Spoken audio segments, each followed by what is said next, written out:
And guys, ladies and gentlemen, we are live in the moment with Rodney and Zach. How you guys doing? Hey, what's up, everyone? Hey. Hi. Welcome. Rodney, when you record, where are you located in your house?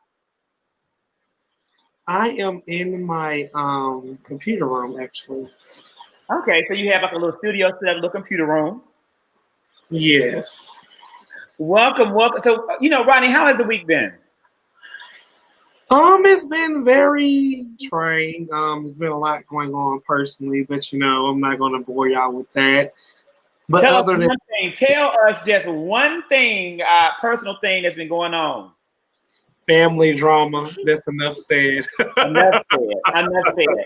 So tonight we have two very special guests joining us. So guest number one is the one and the only Teacher Magic, Erica Downs. Erica, welcome to Live in the Moment with Rodney and Zach. Oh, look at that. That's so cute. Hi. Thank you for having me. And so, Erica, so tell us a little bit about who you are and what you do, and tell me why you think I invited you to join us tonight. Ooh, okay.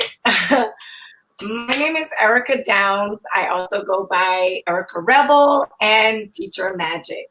Teacher Magic is my business, and I started this after being in the classroom for 4 years. I taught third grade for 3 years, second grade for 2 years, and from my second to fourth year, I was using my voice left and right. Like my first year, I just was like, okay, what's going on in here? Second, third, fourth year, I was speaking out. And a lot of times when I spoke out, I got a lot of backlash from that because when you challenge people, it causes them to reflect on themselves. And if they're not ready to deal with that, then they're going to, lash back out at you and use their power against you if they can to kind of try to put you back in your place, which is exactly what we see is going on right now, right? That's right. So my fourth year of teaching out in a public school, and my eyes were like, whoa. And to even be told that wasn't the worst of the worst is so disheartening. But I became very, very passionate about, just seeking justice within education. And so I started to look online and look for different communities and people that were feeling the same way I was feeling. And that's kind of where Teacher Magic was out of. And I make it my mission to share relevant information, inspire great minds, and build a strong network of educators. And so right now I'm really driving in deep on building that network of educators, because what I'm noticing right now, and one of my biggest frustrations, is that we cannot work in a vacuum. We all can't be just doing something over here, you're doing something over there, and you're doing something over there. We have to share with each other. We have to encourage each other to get the message out in ways that we see are working with people, and just sharing that out there. Why I think you invited me on today is possibly because I have been paying attention to these city council meetings. That's right. And once again, eyes open, like, oh yeah, this is for real a marathon. Yes. So everybody buckle up because we got a lot to do. We got a lot to talk about. And so, yes, Erica has been super vigilant in holding our city council and our elected officials at the Atlanta area accountable. And I think that that's essential. I know there was some very heated meetings last week that we're going to talk about. I can't wait to talk about them and to unpack them on the show. In addition to Erica, our other special guest, hey, my first cousin is on with us, is the one and the only Zach Thomas. Zach, welcome to Live in the Moment. You and Rodney have something in common. Rodney, do you know what that is? We went to USM. Yeah, to the top. Southern Miss. SMTTT. Yeah.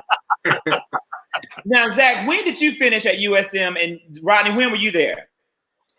I attended the years from 09 to 13. Okay, so it was after me. I was '04.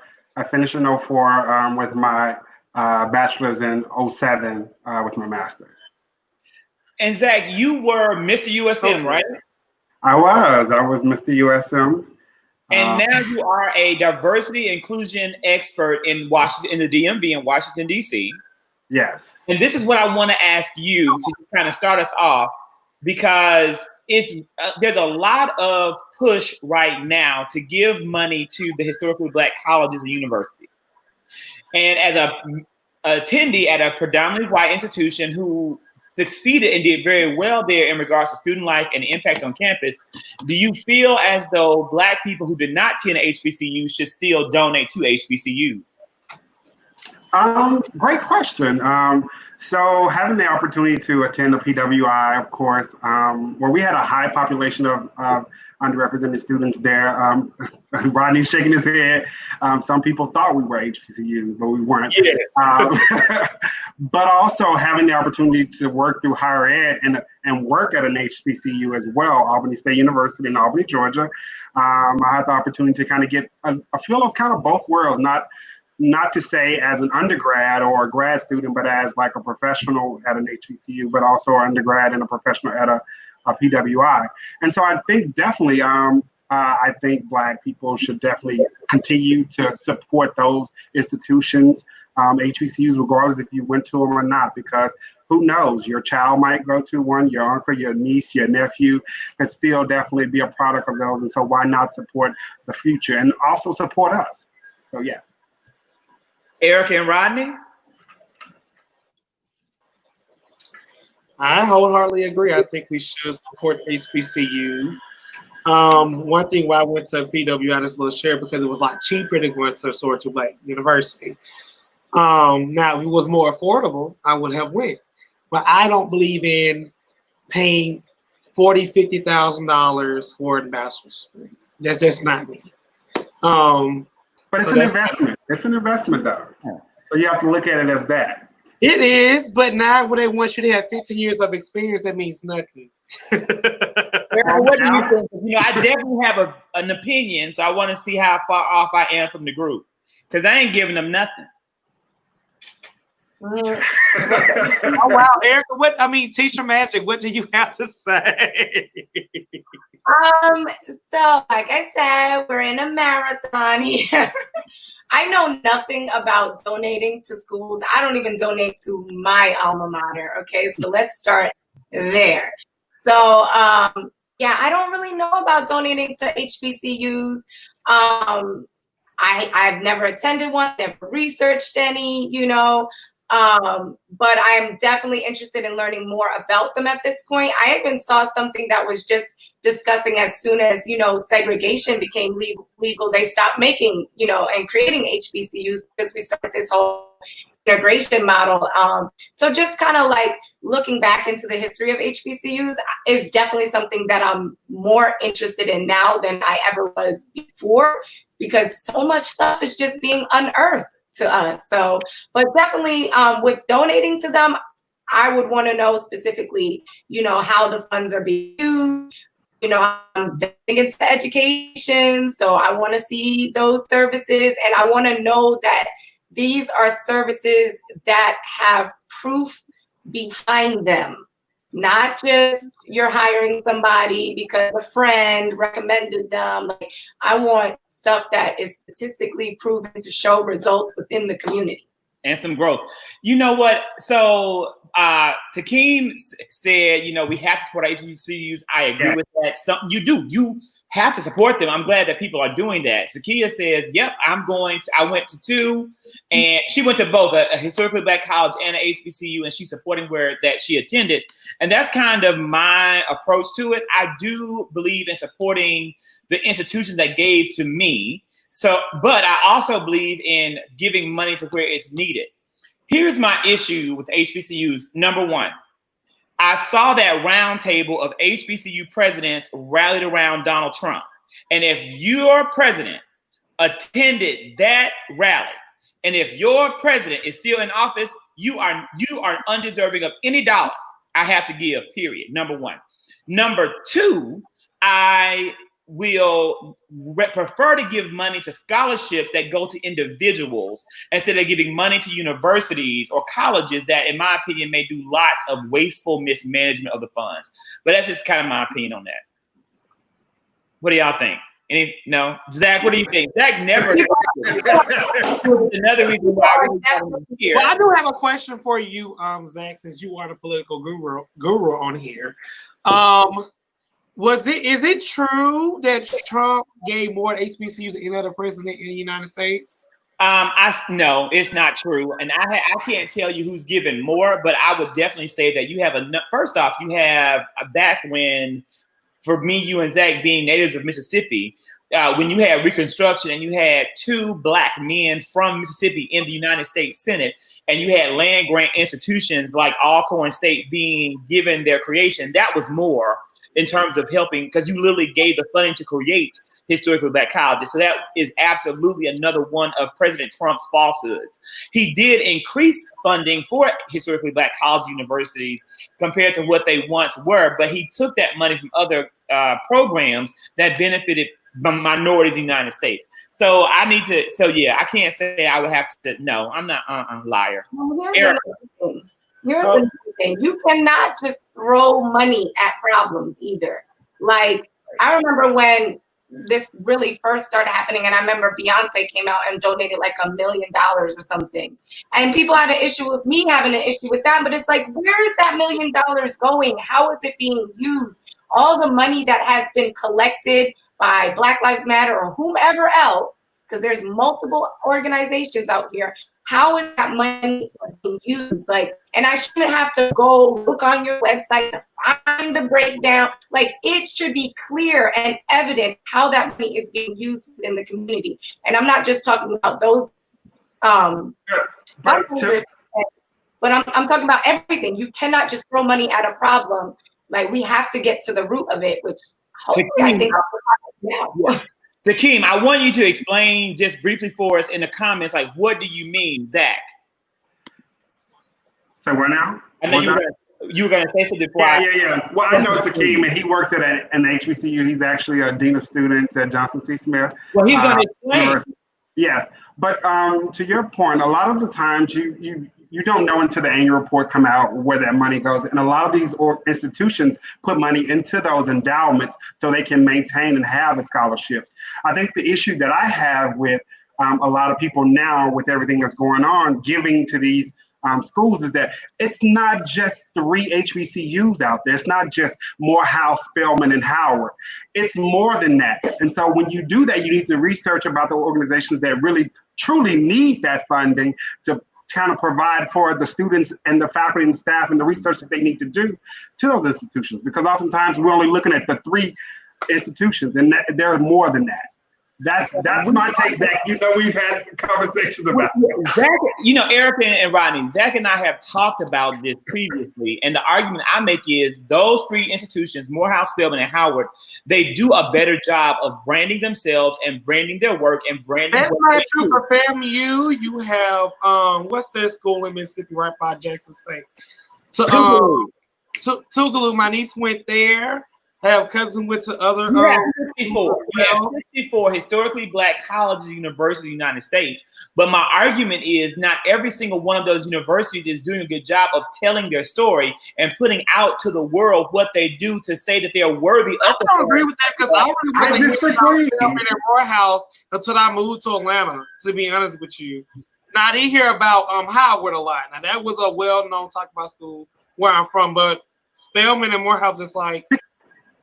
And Erica just stated, you know, Erica pointed out that she didn't know a lot about these colleges too.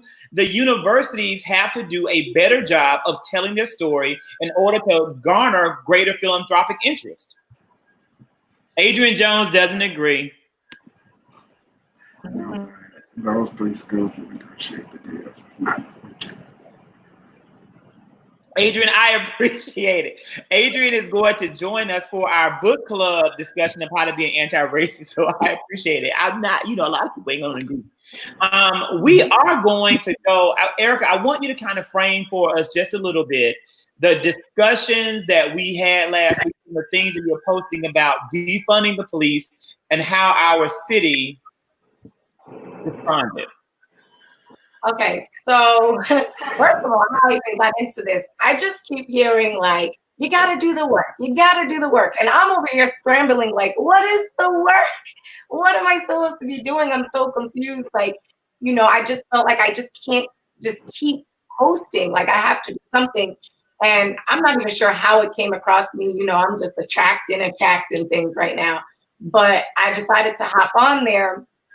And the first one that I listened to, Antonio Brown in District 3, that's my boy right there.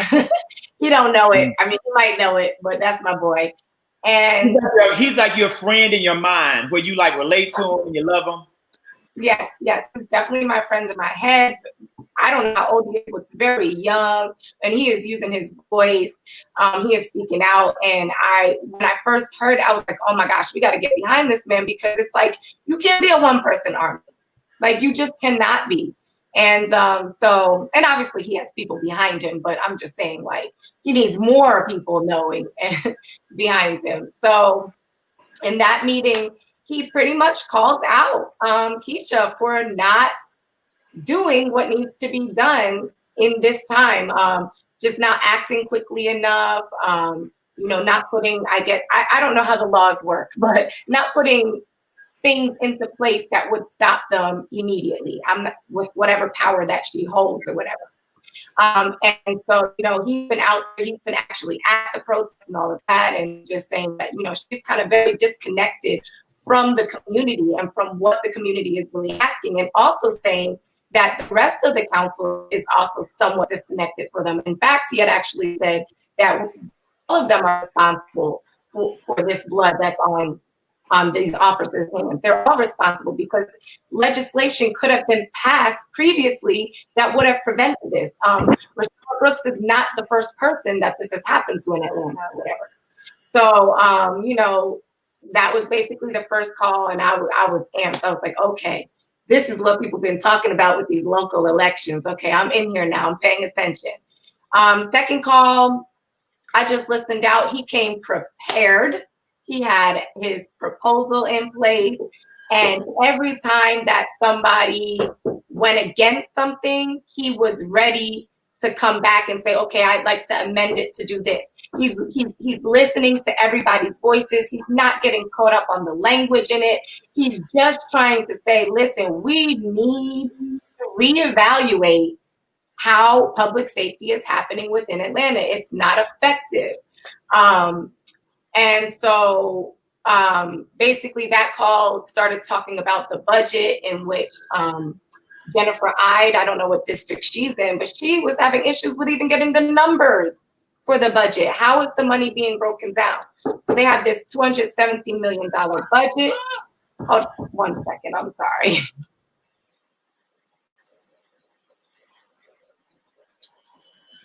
Rodney, I know you were going to add in, and I know you're good friends with Councilman Brown. Oh, you are? Yay. I love him. I want to say this, and you know, for Mayor Keisha Bottoms, people have to realize she's only one person. She's just not the black person's mayor, okay? She's mayor for everyone. Let's make that very clear right there. And if you really want change, you need to go to your elected state representative to make change with isn't in the house. A mayor can only do so much. However, your city councilman can do stuff as well. So when people come for Mayor Keisha Bottoms, like I don't think she's perfect, but she can only do so much. And I feel like as black, we put so much pressure on a black person, and that kind of aggravates me a little bit, because like, yeah, you gotta march every day. You really can. You can march every day, every single day. Every time it has to go on, you get your face out there. But I feel like everyone has a motive behind it. He's just not all out there marching for a reason. He want to get hired, and you know, in the political system, which is fine. But I don't feel like Keisha not doing, like, she does not care about black people, and I think I don't think that's fair to say that. Well, we didn't say she was George Bush, but right. But she's held to a higher standard because she's in a position of leadership. And so regardless if you black, red, purple, or green, when you're elected to these positions, you got to be held to a higher standard regardless. And that's supporting all people, like you said, but also like she has to be the voice. And then she has to be the one who's out there doing stuff for the community when she sees something wrong, especially being a person of color. And she, well, let's be clear, Mayor Keisha Bottoms, not the mayor of Decatur, Smyrna, all these other places, only Atlanta. So but Keisha trying to be VP. So what are your mayor doing for your city? I know you don't live here, but Teacher Magic, what do you say? Where are you? What city? So I'm in Atlanta. Technically, who is your mayor? Technically, I'm homeless, but yeah, okay, yeah, okay, yeah, all the way 100 out here. So technically, I'm homeless, but I live in Fulton County. Okay, but that's where I currently reside. But on document, I am homeless, so I can talk about whatever I want to talk about. I can go to whatever. What I'm saying is, I'm not saying your voice doesn't matter, but a lot of people don't even stay in Atlanta, and that's mind-boggling to me. Like, even though I don't currently stay in Atlanta, I have taught in Atlanta. I have lived in Atlanta for not majority, but for many years. And also to the point that you are making, trust and believe, I've already said, I got to go over here to Fulton too. But let me tell you something. Atlanta is fucked up. Sorry for cursing on this. Metro Atlanta is. Let's just keep it real. Atlanta is messed up. So when she got on there, and when T.I. got on there, and when Killer Mike got on there, he's not the voice of Atlanta. And you don't do this to the city. Them babies don't know no better. They don't even know no better. They don't know. First of all, number one, if they looted any black businesses, they didn't know it was a black business, because you should have been standing outside with your guns armed, protecting your business and protecting your community. Because even though there is violence going on within our community, these people are still out here holding us down from everything else. And I don't live in the hood, and I still feel it, okay? So I can't even imagine what that pressure feels like for them, even though I can, because I've been in their environment. I've been in their environment. So when you say, oh, don't do this to the city, they live next to an abandoned house. They live next to an abandoned house, 4 or 5 of them on the street. Their parents.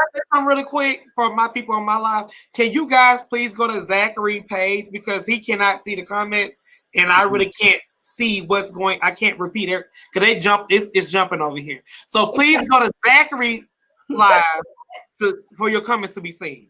And I definitely want any viewers to comment, give insight. This is a pretty big issue and a pretty big topic for everyone in Atlanta.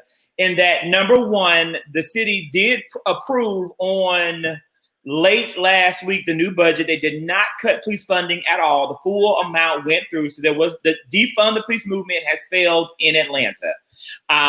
There's a lot of different. And it was a split vote. It was, I want to say 8-7, so it barely passed. Well, apparently it's still on the table.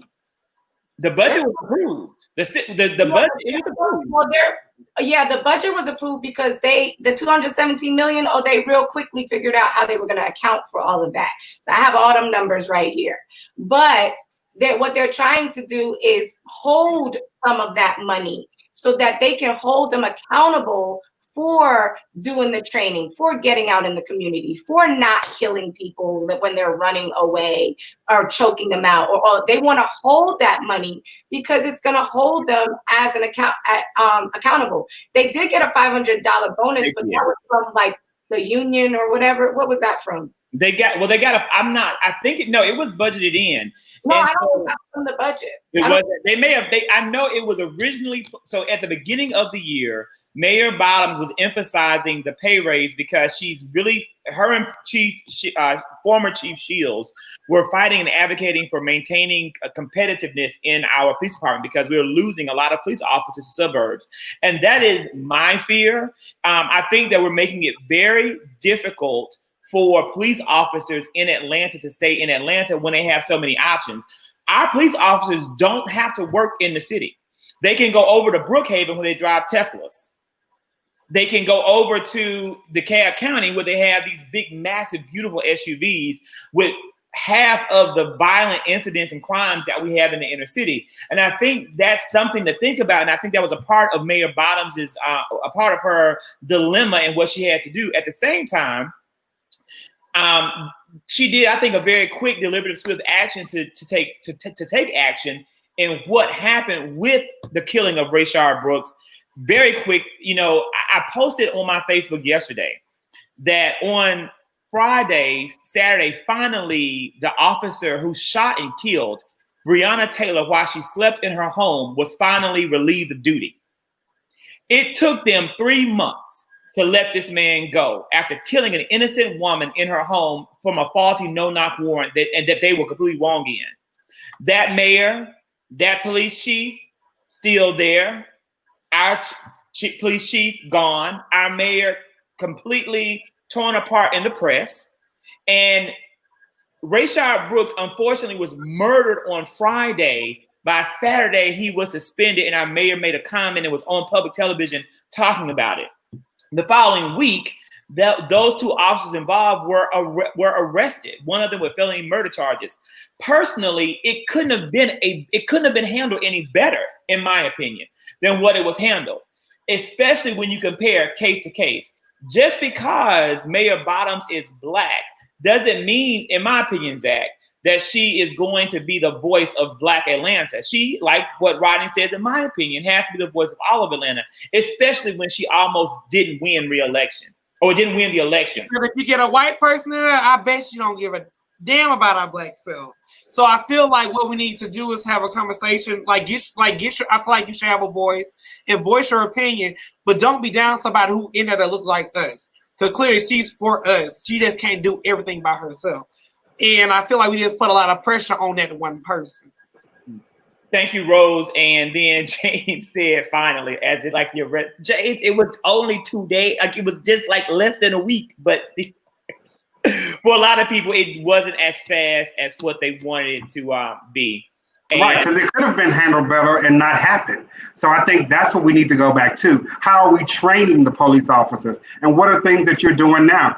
I'm a big component that police officers need to be working in the community before they get a badge and a gun, and as well as getting some implicit and unconscious bias training on all this kind of stuff. Because she's in a leadership position. You're going to get criticized as a leader, regardless if you're Black, white, yellow, red, or green. Like, you're going to be criticized, and you have to know how to hold and roll with those punches. And you have to know what to do in those kind of instances. And so I agree, she did handle it in a swiftly manner more than others, but it shouldn't have happened in the first place. Zach, you make a really good point. Yes, Erica. I was just going to say real quick, and a lot of people are calling for her resignation. Well, on the meetings and stuff. But I can tell you, I'm not one of those people because I'm for Mayor Bottoms to resign. Oh yeah. Now there's some council members that definitely need to step on down because you're lying. You're saying that you heard this, that, and the third from your community. And I don't believe you. Because we sat here and listened to all these public comments, and all these public comments are in agreement with the proposal that's in place. So where are your people? Because they're not in this public comment for everybody to hear. But there are a lot of people that are telling Bottoms to resign. And while I am over here trying to hold you accountable, I am not one of those people, because I am looking at other people very skeptically, like, why do you want her to resign? And who is going to step into that place if she does resign? There is, and one thing I've noticed in all, like, I have seen lots of criticism. I've seen a lot of criticism of Mayor Bottoms. I haven't seen that level of criticism about our governor, who has said nothing or addressed the for him next. He said nothing. He could care less, in my opinion. From what he's shown me, the governor of this state could care less about the killing of Rayshard Brooks. He's more concerned about protecting Confederate statues in front of our Gold Dome than he is about the loss of this man's life. And so, number one. Number two, if people want Keisha Bottoms to go, I wonder, do they realize who would be likely to replace her? because it's highly unlikely to be a person of color, which is fine. You don't have to be Black to be mayor of Atlanta, nor do you have to be Black to be effective, but it's highly unlikely that that position will go to another person of color. And the question becomes, in this era of Black Lives Matter, where we're seeing who our real allies are, do we have a non-person of color in Atlanta who is a true ally of our community who is ready to step into that seat? If so, I haven't seen them in any city council meetings or make any public statements that have moved me or inspired me in any way. So Zach, how you define an ally?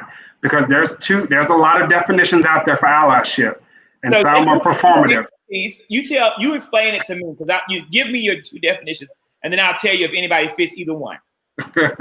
So you have the performative allyship, when individuals are just out there doing because I want to make sure that I'm seen and it seems like I'm helping. You have the also like the real allyship, where it's like I know it's not just a fad, and allyship is forever. It's nothing that's just like, oh, the water bucket challenge and it's gone, it's done. It's something that you have to do on a daily basis. And when I hear something, I'm gonna say something, and I'm gonna use every moment as a teachable moment. Like, those are the type of allies I'm talking about. Who's stepping in? Well, I don't know anyone in the city in a public role currently that I think fits that definition, Zach. Not in our city. Brian says we need to vote for Killer Mike. Mm-hmm.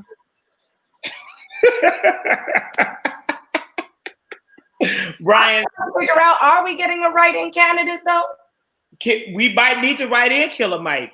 Brian, tell us, what did Killer Mike do to win that endorsement? I might be behind the news. Let me know what Killer Mike did for it. So our next topic, I shot it up earlier just to give everybody like a preview. Moving on, guys, moving on. We have the new release of the book, maybe forthcoming, from John Bolton. The courts ruled that it was publishable.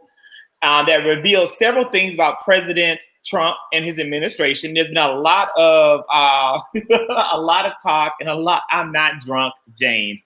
This is coffee. I'm not gonna spill it, but it's coffee. All right. It's deep, but it is decaf. It is decaf. And in the book, a lot was revealed about our president. Some of it, kind of shocking. One, that he did ask for China to possibly interfere in U.S. elections. He also said he endorsed and supported China creating concentration camps for Muslim minority members there in that nation. Also, that he did not understand that anything about nuclear power and the strength of Great Britain. In addition, he also wanted to know if Finland belonged to Russia. He did not know that Finland was an actual country of its own, with its own independent sovereign government. He also felt like Venezuela should be a part of the United States of America. But y'all jumping down my throat about not living in Atlanta. Rodney did. Like, no. What I said was, for a lot of people who are complaining, don't even stay in Atlanta City living. You can't even vote. How do I point to Rodney? I haven't seen it though. We hang out in Atlanta. We tired. You do, but all I'm saying is, Teacher Magic, let's hold your mayor for the same kind of bitch holding Keisha Lance Bottoms. That's all I'm saying. Because she is not the voice of Metro Atlanta. As much people want her to be, she's not. She's not the voice of East Point Mayor. You know what I'm saying? So she's standing up there talking about she want to be the VP. She need to be the voice of all the people. It don't even matter whether you live in this state or not. Nothing should go down on your watch that is unacceptable. It's unacceptable. She need to just be the voice for everybody. Just go on and take over. I'm tired of these leaderless movements everywhere. Just somebody step up. And also back to her, because I know we changed topics. Who you pointing at? I'm stopping. I'm not going to be able to point to Rodney. I can point only to Zach. Zach. I've always struggled with that direction. What do you guys think about the revelations? One thing that popped up on my timeline today was a lot of people saying, this is a little too late. He should have testified before Congress. What do you guys think about that? He should have, and that's the thing that really bothers me with this political stuff. I feel like it's, I have some political friends and stuff. I feel like it's all money, power, whatever. You got money, you can do what you want to do. For one, you work closely with the president. You didn't want to testify when you were supposed to, but you write a book to make money off of it. Like, it doesn't make any sense to me. Like, we need to hold people accountable. Like, if you were there, tell the truth. You know what I'm saying? Like, just speak. You had the opportunity to speak. I don't even want to read your book because I don't care. I'm not going to buy it. I'm not going to read an article about it because when you were supposed to get a testify, you denied it. You didn't want to. I don't even think there's a reason to read the book. I mean, we got it all in the Cliff Notes, and we all knew all of this stuff anyway. I think the issue that I have with him is that, yes, he's a Republican, and he's one of the main ones who said back when Hillary Clinton was running against that man, that a vote, if you don't vote, that's a vote for Donald Trump. So now he's saying he's not going to vote for Donald Trump, or he's not going to vote for Joe Biden.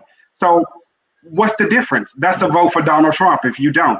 So I don't have, you're hypocrite, and I just don't have it for you. I don't know if he's a hypocrite, Zach. He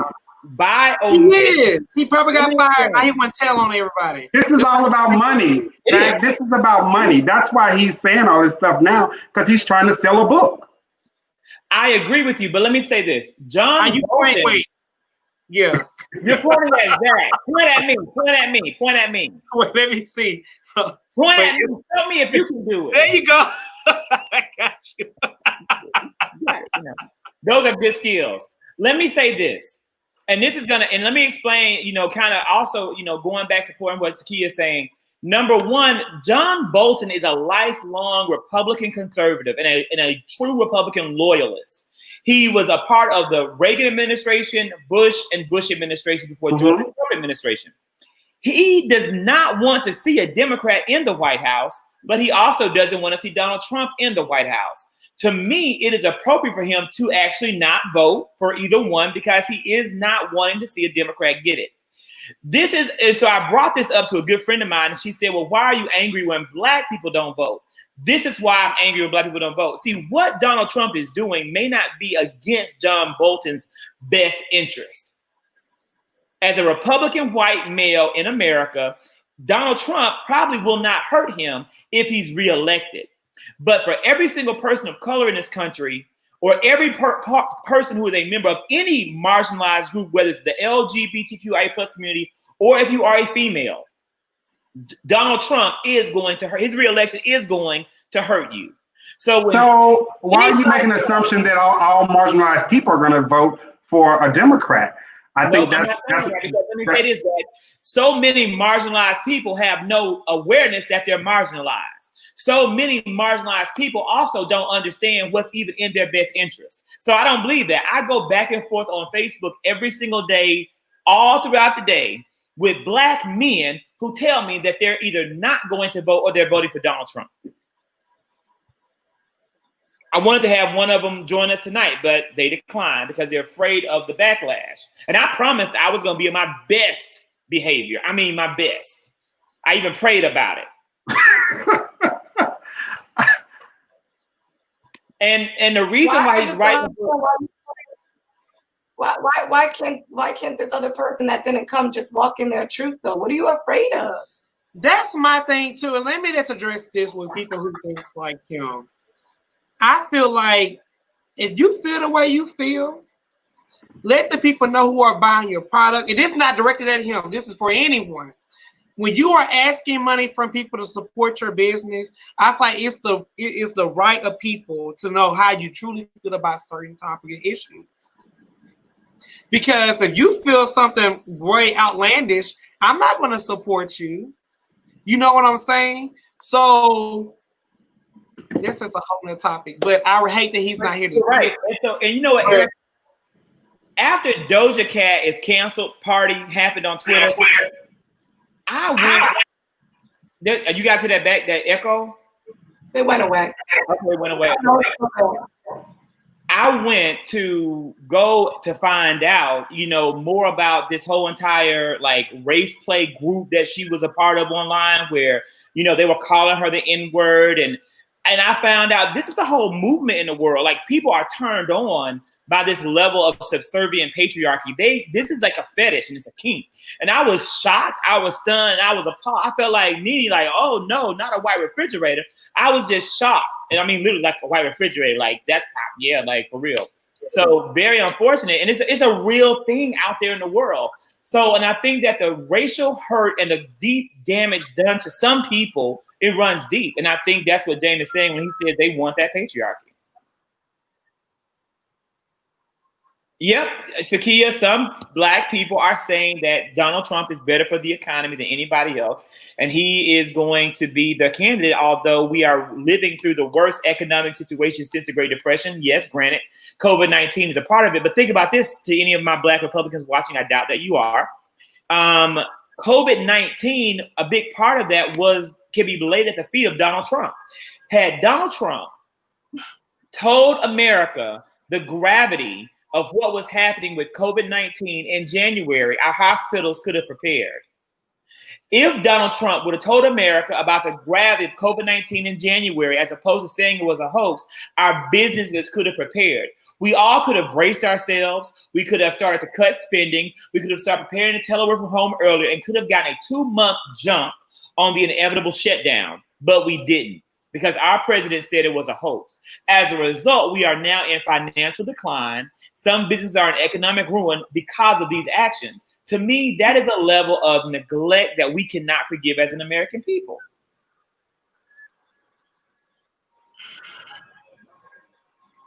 And then, it's a little time lag. Yeah, everybody on my screen we played about, James, let me tell you what I pray. I prayed that I would be able to contain myself when talking to a Black Republican. That's what I prayed. Can I say this, Zach, and everyone? I don't care if you're Republican, I don't care if you're Democrat. I just care if you vote, because people died, Black people died, and paid poll tax for you to vote. However, for people who say how Trump, he is an evil asshole. He speaks crazy about anything. He has no filter, and he does not care about people. You get what I'm saying? Like the things that he's saying, he cares about self. That's not a president. That is not a president of the United States. Like, I don't care. Even when they hung Obama neck, when he never went out and spoke negatively about any other race, anything. He probably did in his head, but as a leader of this country, you should know better and do better. Trump is not that person. So for any white, whatever ethnicity you are, voting for Trump, he is a party of hate.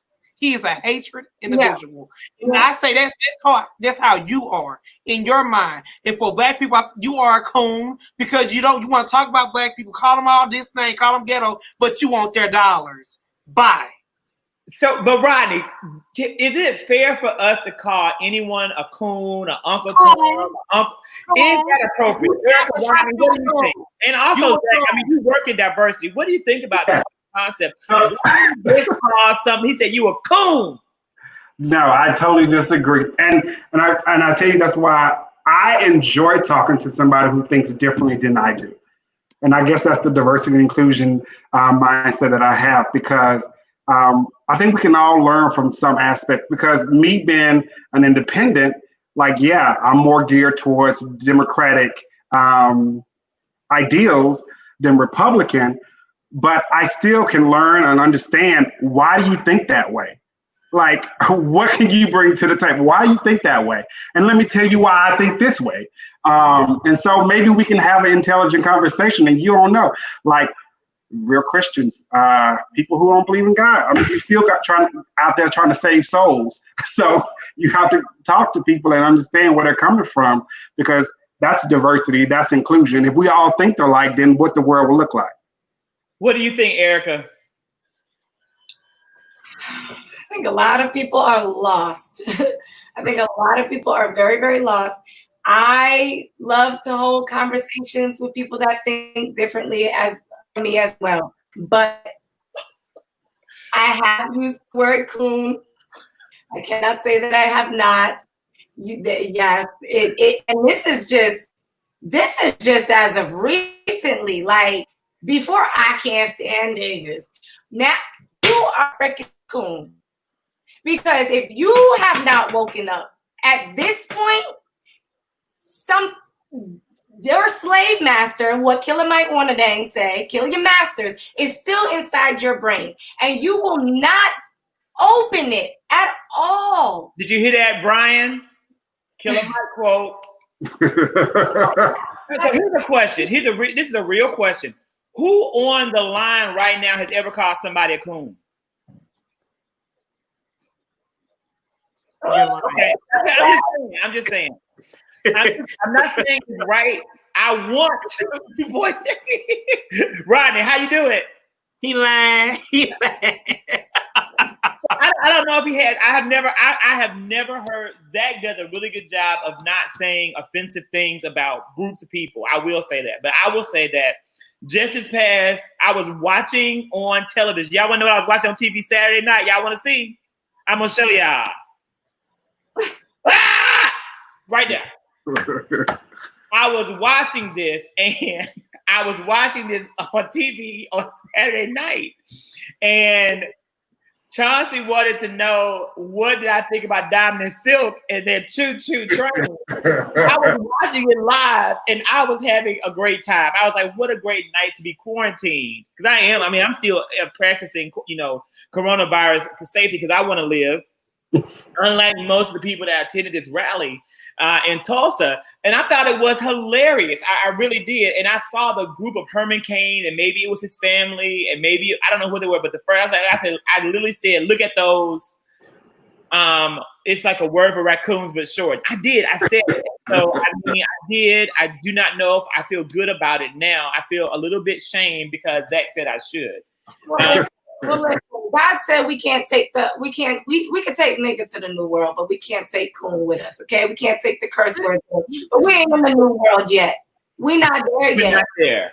Did you guys watch President Trump's speech in Tulsa? I was not. He was not getting no ratings for me because that's disrespectful. On Juneteenth, you're going to have this speech on Make America Great Again. And that's what bothers me with like, I'm okay with you being different. Like, I'm not here to tell somebody how to be, what to be. I have Republicans in my family as well as Democrats in my family. However, ain't no black Republican in my family voting for Trump. You get what I'm saying? Richard says that Donald Trump represents a large portion of people in America. That's my line, brother. That they're selfish and that, many people see themselves in him and his actions. I mean, yeah. I do agree with a piece of that. Let me say this, Rodney. Right. All the worst elements of who we are as American people. I want to say, Rodney, I do not have black Republicans in my family. There was one. He's gone on to glory. God bless and rest his soul. I love him dearly. But my immediate family, we Kirks, we hardcore blue, have been from forever. So that's not my Mississippi testimony, brother. Not at all. What do you guys think, though, about what President Trump said? President Trump talked about the Kung flu. President Trump talked about hanging on to heritage. He was specifically talking about the Confederate flag and a history of white hatred in America aimed towards black people. President Trump talked about the fact that we need to stop testing for the coronavirus because it's embarrassing him and making America look bad. What did you guys think about that? I'm gonna go. He's an idiot. I mean, there's nothing more to say about this man. He's a complete and utter idiot. And he's an idiot.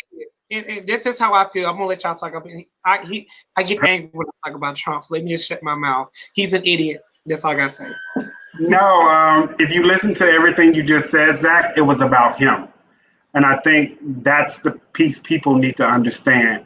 If it's not about him looking good or feeling good or having ratings or having the most people at his rallies or winning and it's going to be big, then it's not convenient to him. He's a narcissistic person. As far as the comments, and you know how I feel about this, it hits me to my core to understand that you say a virus has an ethnicity, because it don't. This is not the China virus. This is not the Kung Flu virus. I mean, this is the COVID-19 or the coronavirus. So you can't say a virus has an ethnicity and it comes from China and they gave it to us and all this stuff. You have to understand that what that is xenophobia at its finest.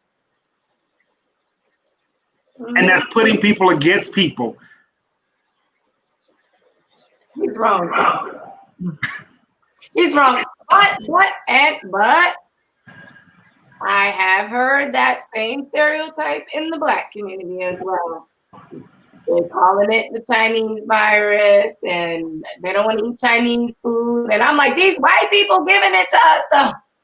Right? You know, you make a really great point, Erica. I also have noticed a lot of Black people making inappropriate comments on social media aimed at our Asian Americans or people of Asian descent, and I'm baffled. If you are racist, you are racist. And Black people, Zachary Kirk believes firmly that Black people can be racist. And when you say ignorant things aimed at someone because of their ethnicity, you are being racist. You are a bigot, you are racist, and you should be ashamed. You are just as bad as Donald Trump and the KKK when you make fun of or say things inappropriate about any other race. That is what I believe. That's my belief. We just saw, the next topic goes into the upswing in coronavirus cases. We have a huge uptick happening in Florida and all across what's called the Sun Belt, the South included here in Georgia as well.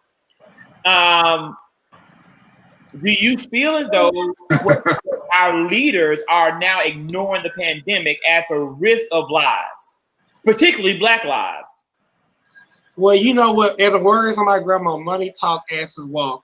So now we are in a money talk environment, and if we're all about making money, so we can care less. Because to be honest, if we had that same energy, the whole United States would have been shut back down because it is rising.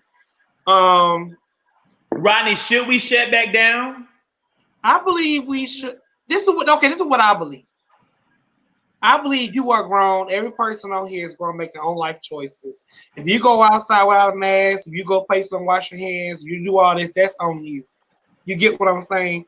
However, I feel like it's up to businesses to enforce their own rules. So if I was Walmart and I want to keep Walmart open or whatever, I'm going to make sure you wear a mask when you come into my establishment. Because in the day, we cannot check because we need money. Money make the world go round at the end of the day. However, but if it's getting to a point where it's just people dying, because to be honest, people who are catching it are not dying as quickly as people like. It's not like this. You know, you can catch it and still live. If that makes sense, what I'm saying. So until it gets to a point where you catching it and you're dying and it's like this, then I say shut down. But I feel like we should shut down for winter. Now, when winter come around, that's why I think we shut down from October to January. Zach, you're laughing. Why are you laughing? No, because he said we should shut down in the winter only. But the summer we can stay open. The spring we can open. Dr. Onabanjo had a great point here, and again, I think you're absolutely right. For the first time in American history, we have a president and an entire administration that is refusing to acknowledge what science and experts are saying about, unfortunately, a pandemic. And I do believe that it is the American public that's suffering, so much so that people are risking the lives of other people during the pandemic, like D.L. Hughley. You look real sick there. I don't. Praying for him. Hold up, that's the wrong view. Yeah, that's the right view. So did you guys hear about how D.L. Hughley passed out on stage? He said he was asymptomatic. He had no idea that he had coronavirus, and then when he went to the hospital, he tested positive. What are your thoughts on this? I mean, I'm baffled that he was working in a comedy club. Like, that was my whole thing. I'm like, why are you in a comedy club? I know certain places are open, but there are restrictions I know already. One, I know here in the DMV, you can only eat outside on patios, and there's still takeout and curbside things for that. But like, why are you at a social entertaining place, like doing that? Like, that's what I was baffled by. I think it's really suspect that you were so sick you passed out, and like you didn't know you were sick. He's saying that be happening to them. They're like, oh, they went in with just a fever, and the next thing you know, they're on a ventilator. Well, that's true. But if you were sick in any way, if you feel ill, period, you should not be willing to put all of those people at risk. But who do you blame? You might pay for the tickets of being around people in a closed setting. You get what I'm saying? Like, it takes two people to do wrong. He's wrong for going, and the people are just as wrong for going. Like, but he didn't know he had it. He's asymptomatic, so you don't have the same symptoms that the CDC has subscribed to you having. My argument, Zach, is: are you really asymptomatic if you were so ill you passed out on stage? That's what he said. He was dehydrated. But that's my point. And that can come in any kind of way. Typically, if you're dehydrated, you probably had some issues that have led to dehydration. You've been on that toilet bowl, okay? You've been on that toilet bowl. And as a result, we know that diarrhea is a coronavirus symptom. Again, I do believe that D.L. Hughley put people at risk, even though he says he was asymptomatic. That's just what I believe. There's no evidence I have of such. It's a personal feeling. Rodney, let me just say to you, this personal belief, if everyone is telling you it's safe to go outside and you've been locked up for months, don't you want to go outside? And I say that to say, I don't believe it's necessarily the people's fault as much as it is the government's fault, because they're downplaying the dangers that people face. But don't pick and choose when you want to listen to the government. Let's just call a spade a spade. Come on now. Like, it's right. Most people did listen to the government. I have my eyes, and I can research and see the cases are steady rising. Who is at fault? The CDC is telling you don't go outside. Well, can you trust the CDC and the World Health Organization and all of that? Because I've been knowing people I know somebody that's been hanging out for a minute. She hanging out with somebody that's been hanging out with other men. They've been sleeping together with multiple people. Y'all go out for drinks and everything, and she seems fine. You can't tell me this girl ain't come across coronavirus at some point. Well, Erica, let me tell you this. She's had so much exposure, perhaps, to so many different things that her immune system is A-okay. It's like it's an impenetrable wall. No disease can get through the other diseases to get to her. Yes. Yes, and that's what I'm hoping is going out and praying. I've been speaking to God daily, okay? That's the number one message of all of this for me. You gotta learn God, learn the universe, learn the divine, learn the higher power, learn it, because the universe is not gonna do anything but balance itself out. And if he's not listening and he's putting us in danger, trust and believe that God is gonna step in for us. So I don't know what's going on, but there have been people protesting for almost 4 weeks now, and they're still protesting. So it's not like they're like, oh shoot, Johnny got the coronavirus, brought it home, everybody in his family's sick, let's not protest anymore. They still going out and protesting. So something is going on. Something is not being communicated. I even know people that work in the hospital. Something is not being communicated with us, and that's another reason why people are feeling like it's okay to go out in public the way that they're going out in public. Now, I personally have not been to a protest yet. I've not been to a club. I've not been to a restaurant. Only place I've been to is the grocery store. I went to vote, and I've had my friends and family over, like close friends and family. But even still, I mean, literally, I'm just putting 100% of faith in God that God is protecting me, God is protecting my family, my children, my mother, and everybody, and all of y'all too. So James says, Erica, you will not faint, you will not die. But I guess that kind of I don't know. I'm worried about the situation. I think that we have a long way to go. I think we have a long way to go. It's going to be, I don't even know. President of the United States, will you shut down America right now? No. No, well, everybody, that's a question for everyone. So I would, if I were president of the United States, I would not have reopened this country until we were ready to reopen. right? If I was president of the United States, I would have immediately sounded the alarms and put in vast preventative measures to protect the American people based upon how the coronavirus ravaged China. I would have implemented a model like New Zealand, maybe like Germany, because, you know, I would have done more. I would have had, to me, the level of testing that they had in South Korea. These countries put in things that made coronavirus more manageable, that allowed their nations to continue on with business and get back to business as usual. I would not have done like Sweden, which is the model that we're now using, to where we just let this disease run amok, because our population is older and more vulnerable. And I do think it's very disappointing that our president wants to kill the people that put him in office. And I hope these elderly people of the greatest generation see how little he values their life. And that's what I hope. That's my answer. It really didn't. Yeah, I agree. No, America never really shut down. Whoever just said that. Franklin Jones. And as you see now, it's not only hurting the older generation. It's now in the 20s and 30s that are increasing far as infected with COVID-19. So they need to be watching out. The beaches can wait. The bars can wait. What? You don't want that good salt water to cleanse you? To kill. You better run a tub of water and pour some sea salt in it. Like, you can get cleansed.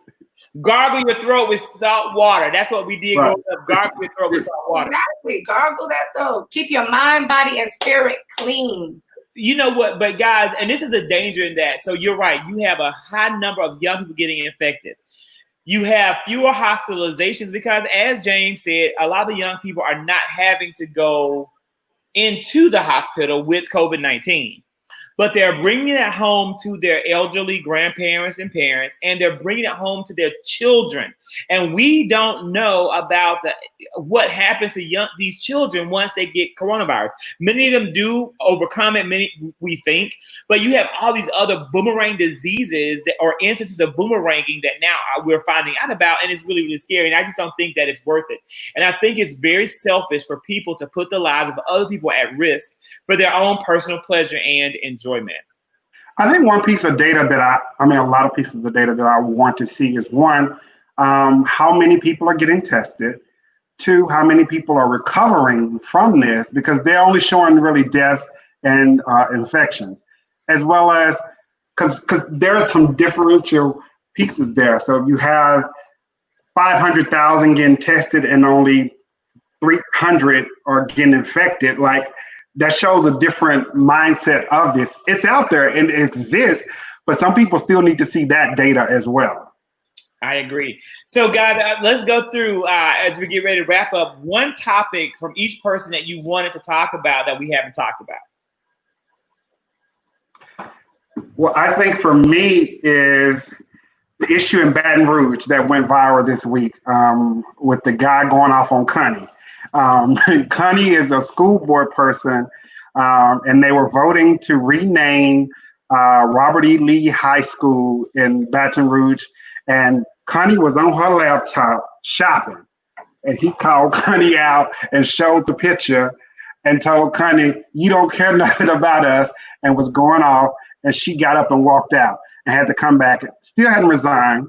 Luckily, the school board voted to rename it, so the high school will be renamed. But he gave a good speech on the history of people who it should be named after, as well as he gave Connie her walking papers. Was Connie, what demographic did Connie fall into?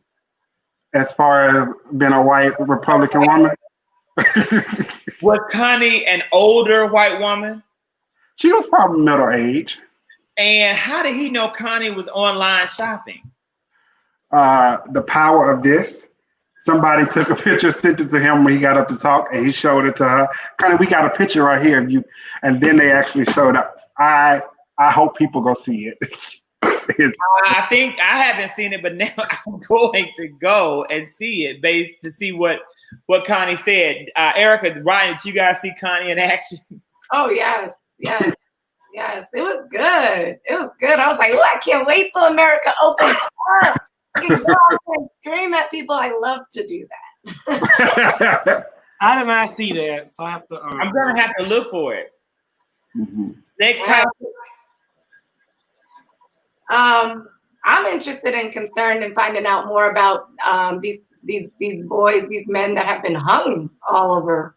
They're talking about suicides. Some don't sound right. It's horrific, right? Like you have a number of Black males being found hung, and they're saying it's suicide, when that goes completely against how traditionally Black men commit suicide. That's the number one. But it's also in this moment of Black Lives Matter, and many of these individuals have been involved in the movement. So it is very scary, and I think it's very suspect, and I, feel very powerless to address it though. I don't know. Like that's, who can fix this? Who can get involved? Who can help us with this?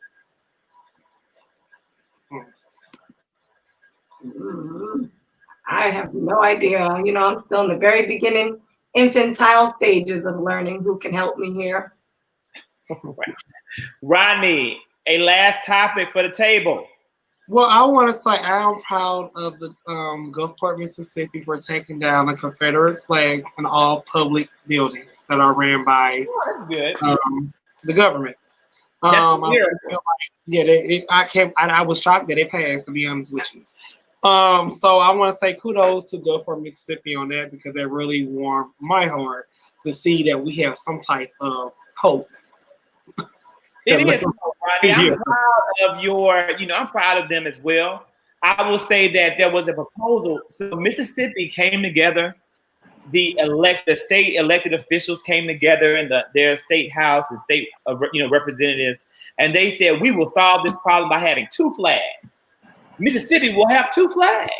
We'll have the Confederate flag that we have now, and then we'll have a brand new flag, and that'll solve the problem. That did not fly. And they're still locked in. They're now saying that they're going to maybe they voted for this in 2012? I think they voted already for the state flag and it passed. They're going to probably vote. They say we'll vote again. That's not right. That's not fair because of the demographics of the state. It's still the same ignorance.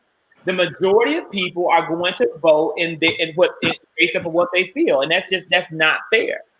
To say that is how you should represent a whole entire or marginalize a whole race. That's what marginalization is. Mississippi, I want to say, is 36% African American or people of Black descent. Yeah. So, I'm just, yeah.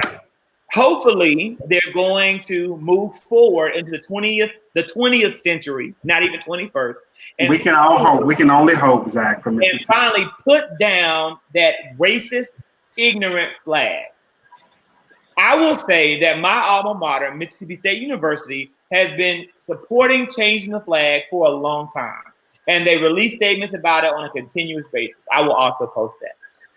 Thank you to everyone who joined us tonight. We had a great time. Rodney, when are you back live? Oh my God, I have a busy week this week. I really feel like I overbooked. Call them out. Call it out. Tomorrow I am going to be hosting a book release party on Zoom. And on Wednesday, I do a live with my sister called What Was Your Wednesday. On Thursday, I'm interviewing Black publicists in the media entertainment business and understand why you should hire Black publicists and understand what they do and why they charge what they charge. Because sometimes it can be a little bit high. So I've been very intrigued about that. And on Friday, I'm doing part of a LGBTQ roundtable. Oh. And so we can watch all of this on your Facebook? Well, I'm gonna post on Instagram, so I can't post everything. Like had to post it day by day because of all that stuff. But it's a busy week for me, but I'm happy. Okay. And so Erica, anything good going this week? Just staying abreast to what's going on. I'll definitely be able to report back on my specific county and my specific mayor. Definitely looking into this hate crime bill that they're, trying to change the language and protect first responders, aka police, from the hate crime. So I'm looking into that and going to be pushing out some information about that. And then my latest baby, my computer course. If you have children or if you know young children that have access to a computer or a laptop, I have a Computer 101 Back to Basics course. We're taking it all the way back to like learning how to turn on and off a computer properly, to utilizing different programs.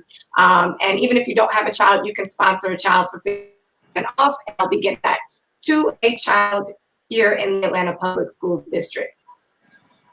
Zach? You can find me on teachformagic.net. Well, yeah, it's definitely busy in my neck of the woods solely because of what's happening in the world. So recently facilitated a conversation called Living While Black, Navigating Life and Work and from the lens of Black America, and kind of piggybacking off there with various organizations reaching out to do some more crucial conversations about those topics. Just navigating, of course, it's Pride Month, and I'm working with our ERG and doing some Pride Month events for them. And yeah, just continue to consult and do D&I work, DE&I work on this level. Sounds awesome. You can catch me back on Thursday. Every Monday, every Thursday, I'm live. On Thursday, it's the 3+1 livecast. Before the 3+1 livecast, this Thursday, I will be doing a discussion with educators around culturally relevant curriculum and instruction. So that's the week for us, guys. Thank you so much for checking in, joining, and being with us. We just had like 5 people join. Hey, it's too late. It's over. Okay, it's over. Done. We don't talk about it. So you want to go back and watch it. Oh, you can't be. It's too late now. All right. And make y'all share. That's right. Follow us all on Instagram, YouTube, and Twitter. Bye, y'all. Bye. All right, guys. Hey.